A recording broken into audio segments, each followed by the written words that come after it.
Let's go. Did we go live? I think we did. Hello, beautiful people. Hello. I hope you can see and hear me. Oh my gosh.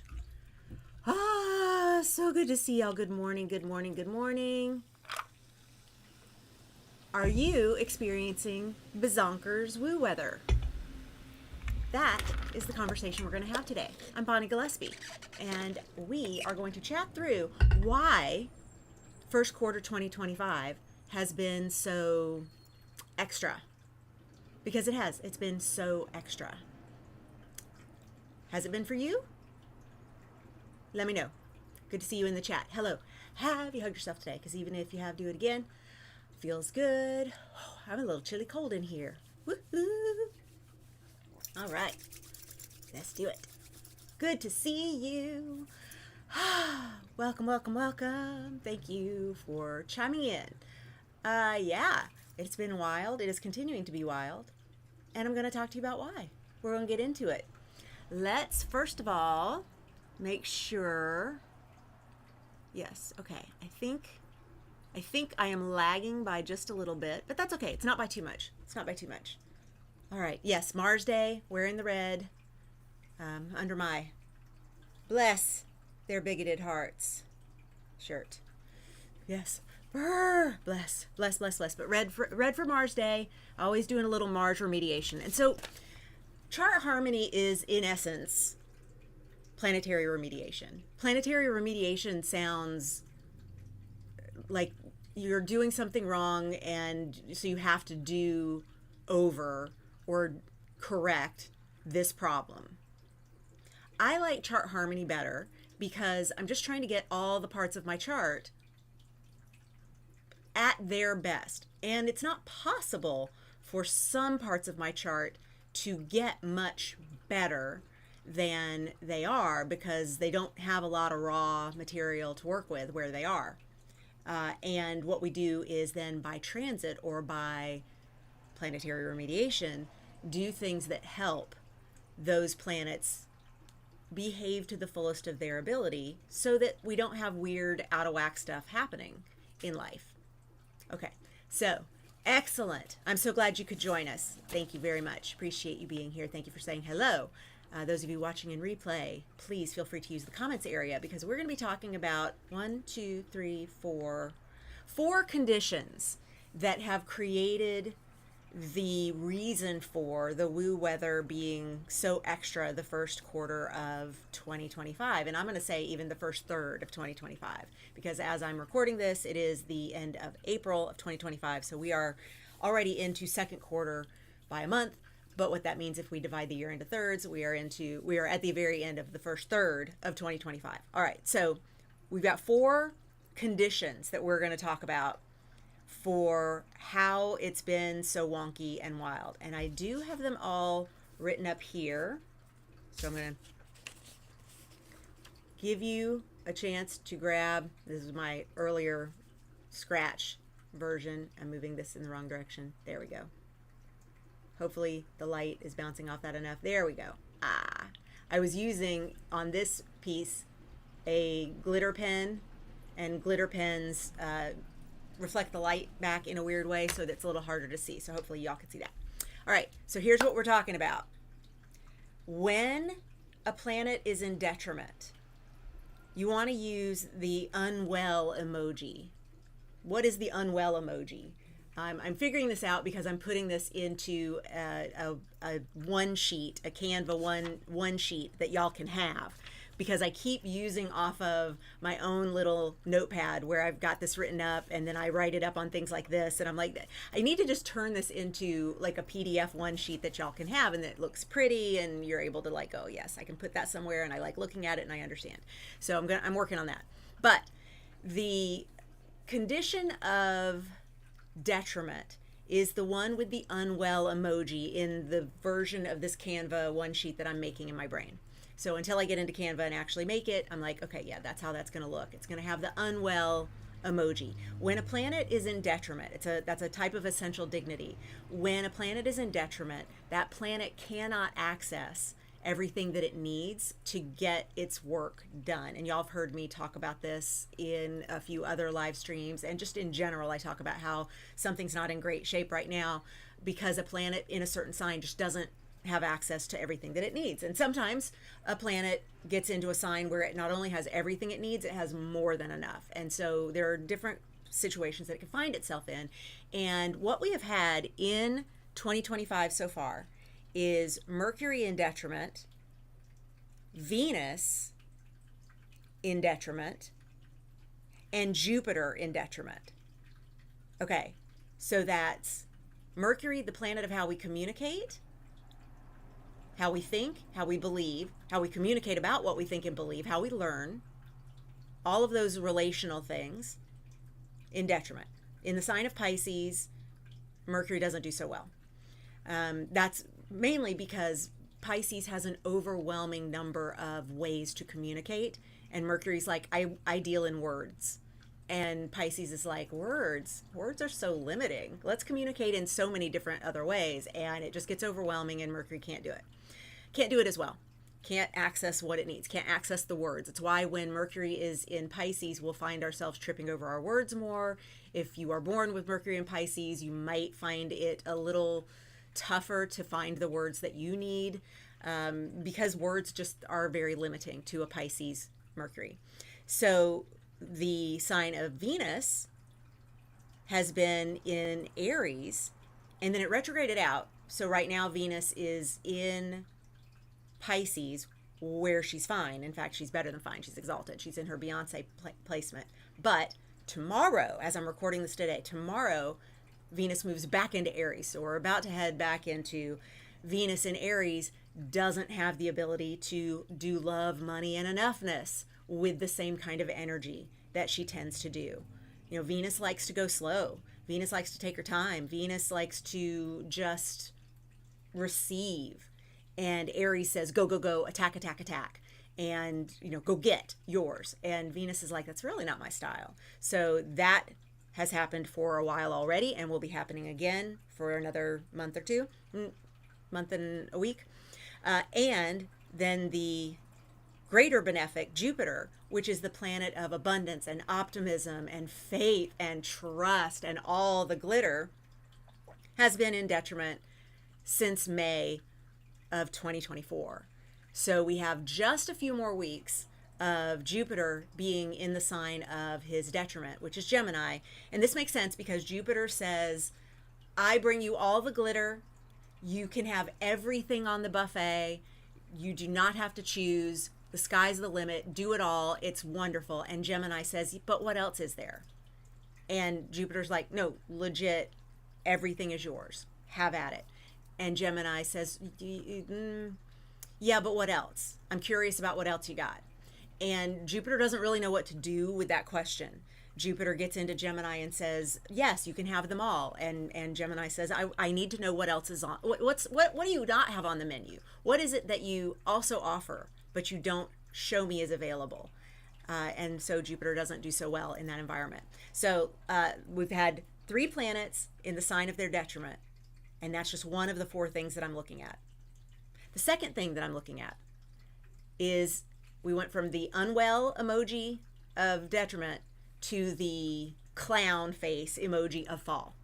When a planet is in its fall, it is really struggling not only with its ability to do the work that it's there to do and find the tools that it needs. The planet in that sign actually becomes exiled, becomes othered, becomes a clown, becomes a point of ridicule. Like they so don't do it well that it's almost like Drake after another Kendrick Lamar diss track. It's like, you just no. It's Nickelback. Oh my God, it's not just the clown emoji, it's Nickelback. I have to make a note of this because I am creating this one sheet, and I think Nickelback, yep, that's what we were looking for. I don't know, is that reference too dated for my millennials? Probably so. But hopefully that's like, okay, I get it. So in the sign of its fall, each of these planets not only can't find the things that they need, but they get mocked for not being able to have what they need. So we have had Mercury in fall, and we have had Mars in fall. So Mercury has been in fall same amount of time that they were in detriment, because Mercury in detriment and Mercury in fall, same information. It's because Pisces is so troubling for Mercury, and it actually counts as two boos in my sophisticated system of yays and boos. And you know this one for like how healthy is my natal chart, and the chart harmony sophisticated system of yays and boos that we love to use for that. So a lot of boos on Mercury in Pisces. Then we have Mars in the sign of his fall, which is Cancer. And you'll have heard me talk about this because I have Mars in Cancer. And what happens is Mars comes in and says, I'm here to fight. I'm here to take action. I'm here to bring all your passion to light. I'm here to go, make decisions. And Cancer says, here's a kitten. And Mars is like, can't really go to war with a kitten. Can I have another weapon, please? I'm thinking like a broadsword or a flamethrower. You know, these are things I really like. And some of the other signs give me these things. And Cancer goes, here's a sweater. It's not great. Doesn't help. You know, and then Mars is wearing the itchy, ugly sweater and getting made fun of by all the other Marses that are in better signs. Better fit signs. Let's not say better signs. But so Mars has been in the sign of his fall from September of 2024 through November 3rd of also 2024.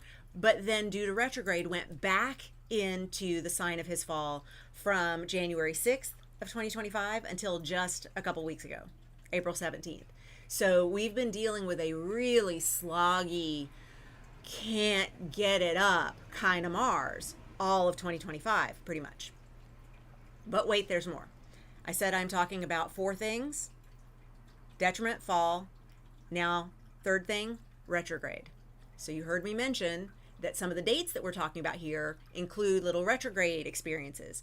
And not everything goes retrograde on the same schedule, because what retrograde is, of course, is the illusion that a planet is moving backwards from the relative orbit between the Earth that we are on, which is also going around the sun, and that planet's orbit around the sun. So it's just a optical illusion, but it is one, in fact, that affects us. So when we have planets in retrograde, or in their retrograde illusion, when they are performing that magic, it creates a snag around whatever that planet is about, and it also causes us to have to redo some of the things. We have to move inward with the energy and spend a little bit of time revisiting things, and it's going to be based on what the planet is about. So we've had three planets retrograde during this same time that are very close in and valuable to how we get our needs met and take care of ourselves and live our lives.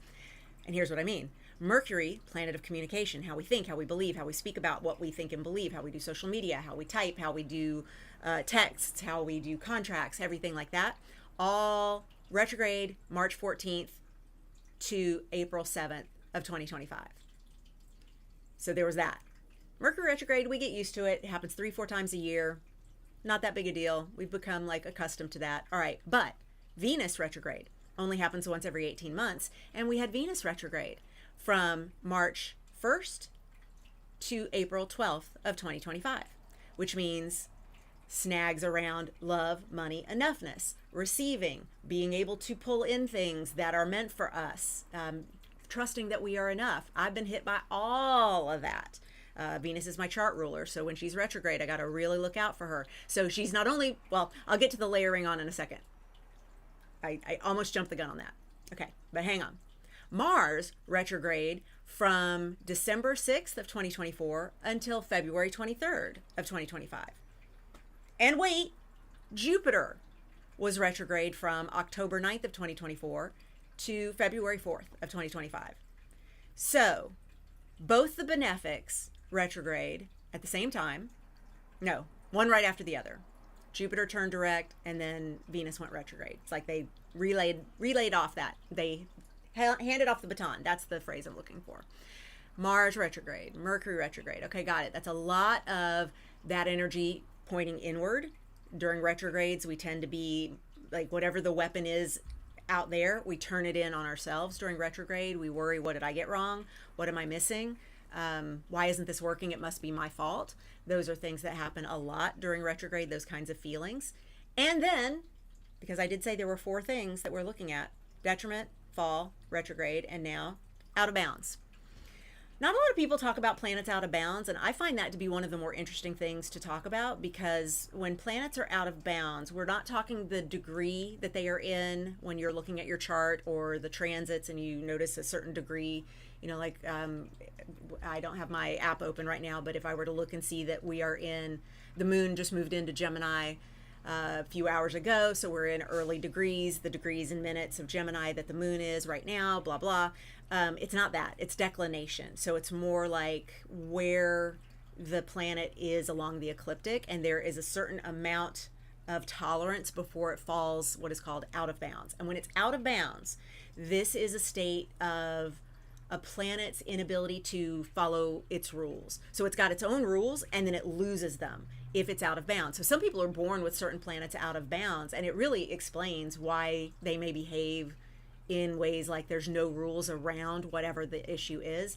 Y'all hear me talk about my husband a lot. He's born with his moon out of bounds, and that means he doesn't know how to feel safe. He doesn't know how to follow the rules of the moon, and the rules of the moon are: you are safe. Here's how I take care of you. Here's how we get our needs met. Here's how we find home. And he's like, nope. And he's got diagnoses to explain why that is. And I'm like, the best diagnosis for me is that the moon's out of bounds when you were born. You were not born feeling safe. You don't have that anchor for what it is to feel safe, even though your moon is in domicile in Cancer. Okay, but so what has been out of bounds? So glad you asked. Mercury has been out of bounds for 10 days in January, so not so much. But Mars was out of bounds from January 1st to April 7th of 2025. Okay, so for those keeping score, that's Mercury in detriment and in fall and retrograde after having been out of bounds earlier this year. That's quite a lot of layering there. Venus has been in detriment and retrograde in the first 3 months of 2025. Yeah. And will be detriment again starting tomorrow, because she's got to go back through Aries after retrograding out and back into Pisces, which she loves. She's now got to go do Aries again. So just heads up for that. April 30th to June 5th, Venus is going to be in Aries, the sign of her sicky face emoji. She's unwell there. She's unwell there. Okay. Then Mars in the sign of his fall from way back in 2024, but most recently from January 6th of 2025 to just 10 days ago, April 17th of 2025, and retrograde from December 6th, 2024 to February 23rd, 2025, and out of bounds from January 1st all the way till April 7th of 2025. So that's a Mars that was in fall, retrograde, and out of bounds. So in a sign where they not only have no access to tools that they need, but are also mocked for it and exiled and ousted for it. Got diss tracks written about them that hit #1 for it. And retrograde, meaning turn that pain inward, turn that urge to fight in on ourselves, wonder why we can't get it up, can't get passion moving, can't take action, can't make decisions, what is wrong with me, and then out of bounds. So it's a Mars that doesn't even have rules. So it doesn't even know what is the right thing, wrong thing to do. What the hell, where did all my mojo go? All of those places. And then Jupiter, the greater benefic, has been in the sign of his detriment since late May of 2024 and will be until June 9th of 2025, and retrograde October 9th of 2024 to February 4th, 2025. Y'all, that's a lot. That's a lot. Bonus, because I know you like a bonus. South Node has been in Libra July 17th, 2023 to January 11th of 2025, which means anybody with Libra, let's say on the angles, so that would be Libra 1st house, 4th house, 7th house, or 10th house, has been feeling a drain of energy in those key for one of those key 4 places, and it's been affecting all 4 of those places if you have Libra on an angle. And then as of January 11th, 2025, that drain moved over to Virgo. So if you have Virgo in house 1, 4, 7, or 10, you, since January 11th of 2025, have been feeling that drain of energy that is the South Node, and will be until July 26th of 2026. So the bonuses, right? Daddy Saturn moves into the sign of his fall next month. April is where we are right now. April 29th is where we are right now. May 24th, we have Saturn moving into the sign of his fall. He's going to check it out. That's Aries. He's going to check it out until September 1st, and he's going to retrograde. Starts retrograding in July, but he's going to make it back out of Aries and into Pisces to finish up some business for a few months, and then we'll be back in Aries in February of 2026 to stay until mid-April of 2028, y'all. So Daddy Saturn is going to spend a couple of years in the sign of his fall. Daddy Saturn is our structures, our boundaries, our systems, our government in the sign of his fall, meaning not only does he not do well here, he is mocked here for 2 damn years. I know. All right, let's see what Melissa has to say. I mean, it is sort of tough keeping up with it all, juggling rings while walking on a tightrope while juggling fire. That is correct. That is correct. When you layer each of these on, so this is why I put it in this kind of format, because, there. Whoop. Okay, I was like, did I write anything there? I did not. I put it in this format because it's not enough to look at detriment. You also have to look at fall. You also have to look at retrograde. You also have to look at out of bounds. And any bonus points for you over here. And this is before we even look at how does this affect your chart? Where are your placements? And what does this have to do with your astrology, your chart settings? So it's like we've got the woo weather. It's kind of like the weather report on the news. What's going on in the woo weather? What can we expect? What are we experiencing? And then how does it affect you? Like, I run cold.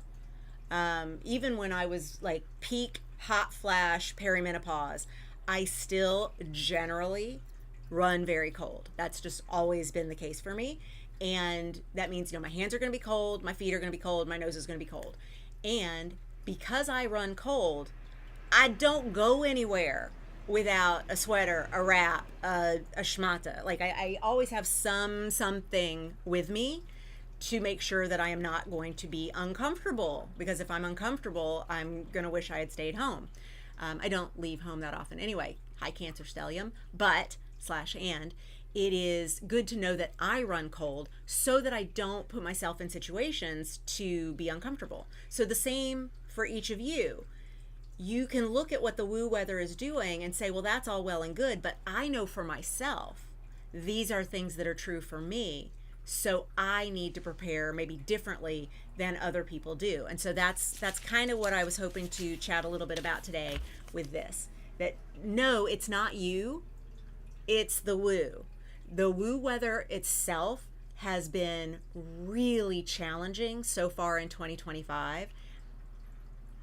I wrote a blog post in 2023, late 2023. Yeah, I think December 2023, I wrote a blog post that was like, look, y'all, we got to talk about the woo weather of 2025 and 2026. It's not cute. It's not cute. We are getting a breather right now. And for those who are like, it does not feel like a breather. I know a lot of you have been chatting about how none of us got any sleep last night because the moon went into Gemini and woke us all up with 1,000 ideas and needing to have conversations about all those ideas. Yes, it is true. And here we are on Mars Day with a Gemini moon. And of course, we were in that luxurious, amazing Taurus moon, and the new moon in Taurus, the sun's in Taurus. It's like, oh, it just feels like a nap and a good book and a great meal. And it's like, so yummy and wonderful and all those sensual pleasures. And then Gemini moon, hi, are you awake? Can we talk? Hi, let's talk through that. Gemini moon, go to bed. Okay, I'll go to bed, but can I lie next to you and just talk the whole time? Yes, apparently, Gemini, you can. Yes, you can. So, even before we take a look at your chart, just know the woo weather has been a lot and will continue to be, but right now we're getting a breather from now till end of May. We have a nice few weeks of a lot of these layers are now off. A lot of these negatives are not occurring. These dates have been fulfilled. Those contracts have been signed, checked off, done, executed, filed. It is time to move on for all of those. And we are moving toward what feels like a bit of an exhale in preparation for when things really heat up. Last week of May, that will start making sense. As we move into June, it's going to get extra. But a lot of these things in detriment and fall will not be the situation. And we don't have another Venus retrograde for 18 months. We don't have another Mars retrograde for 2 years. Whew! Those are close in planets. Those affect us on an individual level. Mercury retrograde, we know, affects us a lot because it's close in. It's a very personal planet. Mercury retrogrades every 3 or so months. It happens 3-4 times a year. We all know the Mercury retrograde story. But Venus retrograde, we only have that happen once every year and a half. Mars retrograde every 2 years. And those are now done for a little while. So the reason it's going to feel easier is we're getting those closer in personal planets through their bad conditions.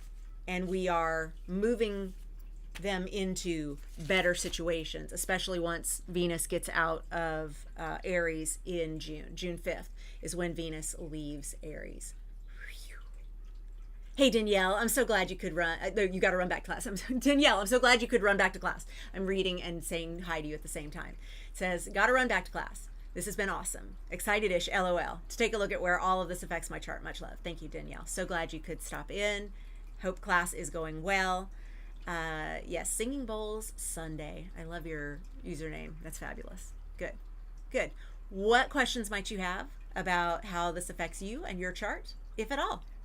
It might not. You may be like, I'm clear. I don't have big Pisces placements. I don't have big Aries placements. I don't have big Cancer placements. I don't have big Gemini placements. I am in good shape.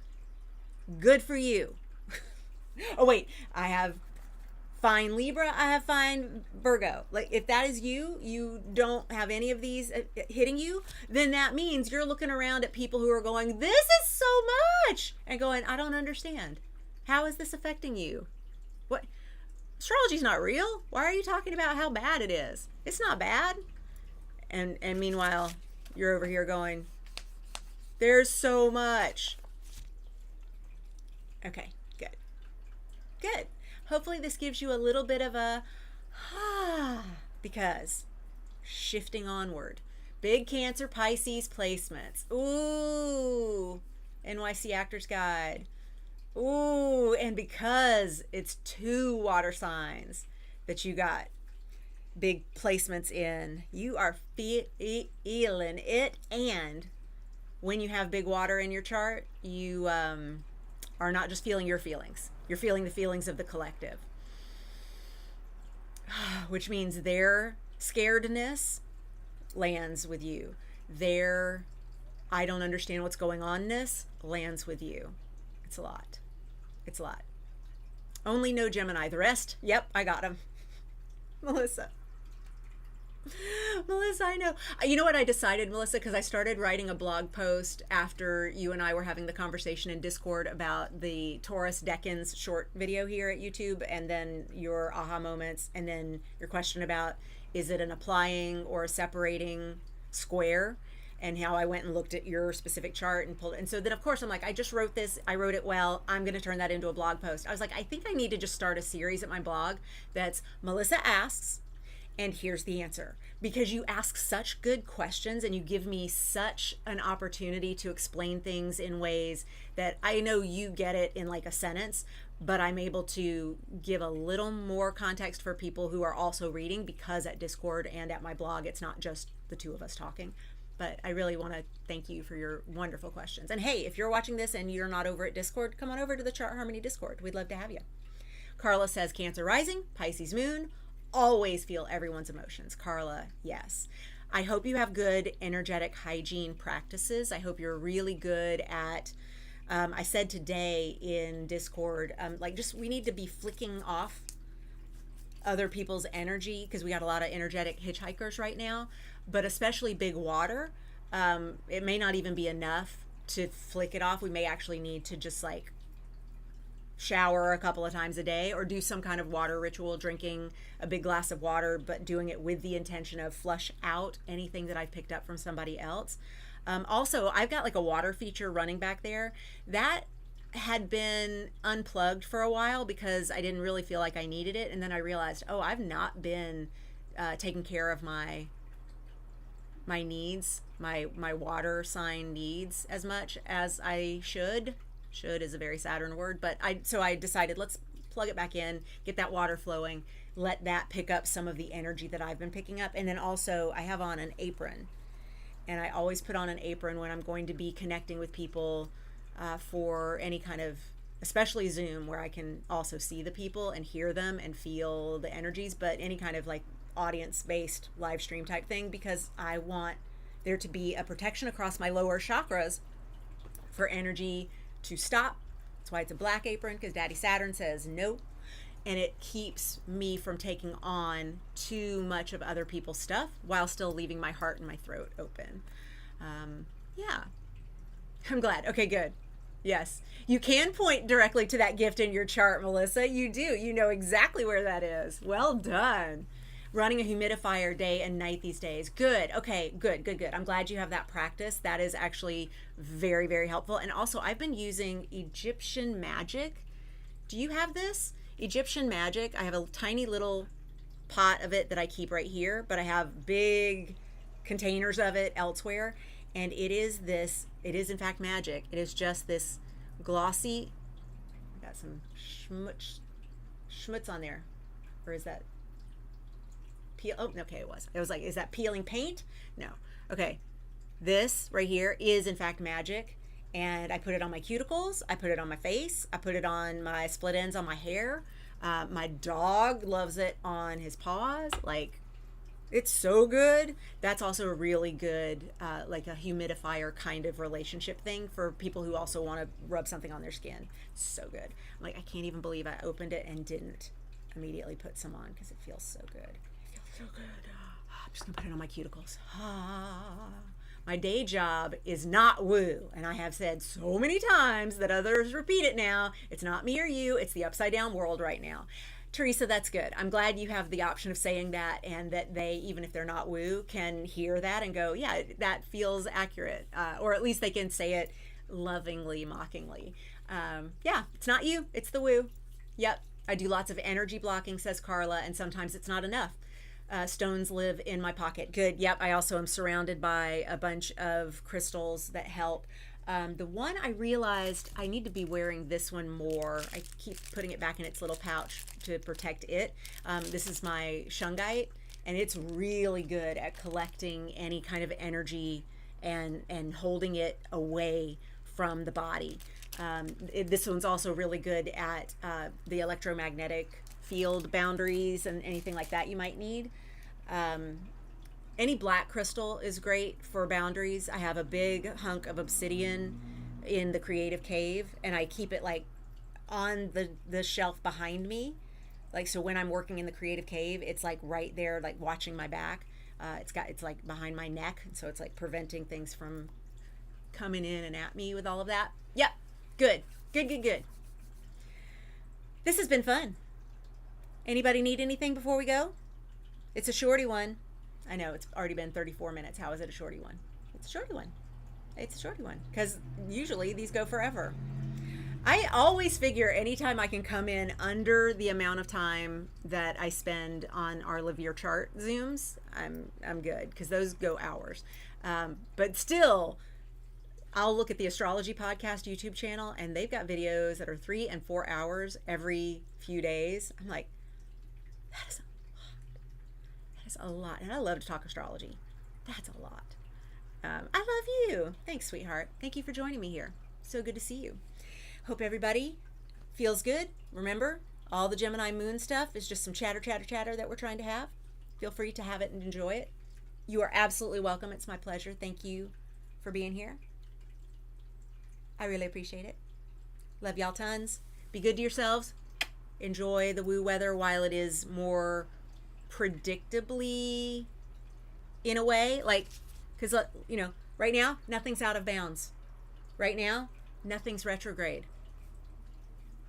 That's pretty awesome. That's pretty awesome. Mars is no longer in its fall.